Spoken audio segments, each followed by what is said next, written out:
ایک بار آپ کے گھر کے دروازے پر ایک سائل آیا، ایک فقیر آیا، اس نے کہا کہ اللہ کے نام پر کچھ دے دو۔ آپ کے گھر میں آپ کی زوجہ سے آپ نے پوچھا کہ گھر میں کیا ہے، تو انہوں نے بتایا کہ 4 انڈے ہیں۔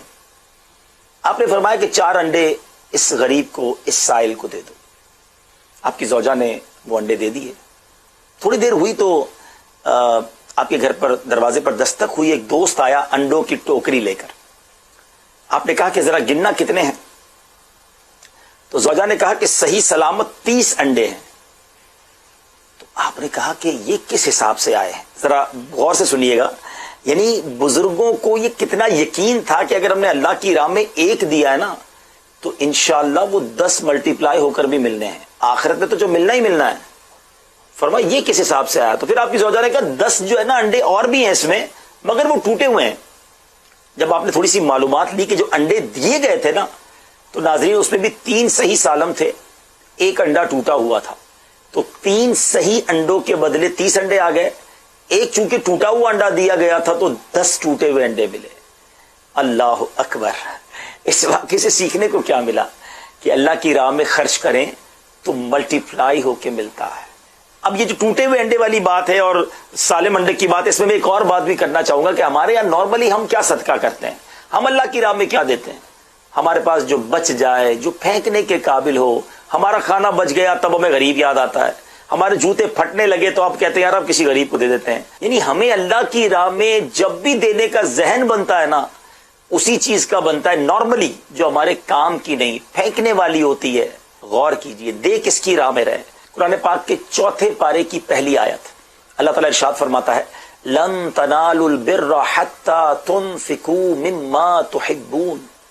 ترجمہ کیا ہے؟ تم ہرگز بھلائی کو نہیں پہنچ سکتے جب تک تم اپنی پیاری چیز راہ خدا میں نہ دو۔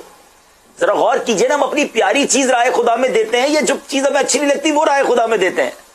دیکھیں، اللہ کی بارگاہ میں ہمارے پیسے نہیں پہنچتے، اللہ کی بارگاہ میں ہم کسی غریب کی مدد کرتے ہیں، بیسیکلی وہ نیت پہنچتی ہے کہ بندے کو رب سے محبت ہے یا دنیا سے محبت ہے۔ پلیز ایسا نہ کریں۔ صدقہ دینے کی باری آئے، بہترین صدقہ کریں۔ جو خود کھاتے ہیں وہ غریبوں کو کھلائیں، جو خود پہنتے ہیں وہ غریبوں کو دیں۔ یہ واقعی اس وقت ہے اور امت کی خیر خواہی کا، غریب اسلامی بھائیوں کی مدد کرنے کا۔ آس پڑوس میں دیکھ لیجئے، اپنے رشتہ داروں میں دیکھ لیجئے۔ میں یہاں اناج بانٹنے والے ان ادارے کے لوگوں سے بھی بات کرنا چاہوں گا، کیونکہ اس طرح کے بھی آج سارا دن ہمیں میسیجز آتے رہے کہ جب دعوت اسلامی والے گھروں پر جا کر پیسے دے رہے۔ دعوت اسلامی کا طریقہ کیا ہے؟ ہمارے اسلام میں اینولپ میں پیسے ڈال کر پہلے لسٹیں بناتے اور گھر جا کر سفید پوشی کا بھرم رکھتے ہوئے ان کے دروازے پر جا کر پہنچا کے آتے ہیں۔ مجھے ایک ذمہ دار کا میسج آیا کہ پلیز یہ میسج مدنی چینل پر بھی دیجیے گا، کہ ان لوگوں کی طرف سے بھی یہ میسج آیا کہ پلیز ہمیں اس طرح ذلیل نہ کریں۔ اچھا ہو کیا رہا ہے؟ وہ کہتے ہیں لائن لگا کر اناج لینے کے جانے کی ہماری ہمت نہیں ہو رہی تھی، مگر اللہ سلامت رکھے دعوت اسلامی والوں کو کہ ہمارے دروازے پر آ کر ہمیں لفافے میں بند کر کے ہماری جو ہے وہ مدد کر کے گئے۔ تو واقعی مدد کیجئے، لیکن ان کا بھرم بھی رکھیے، ان کی عزت بھی برقرار رکھیے۔ مشکل وقت ہے، یقین کریں وہ لوگ آج تکلیف میں ہیں جنہوں نے کبھی زندگی میں پیسے مانگے نہیں تھے، کبھی زندگی میں کسی سے مدد لی نہیں تھی۔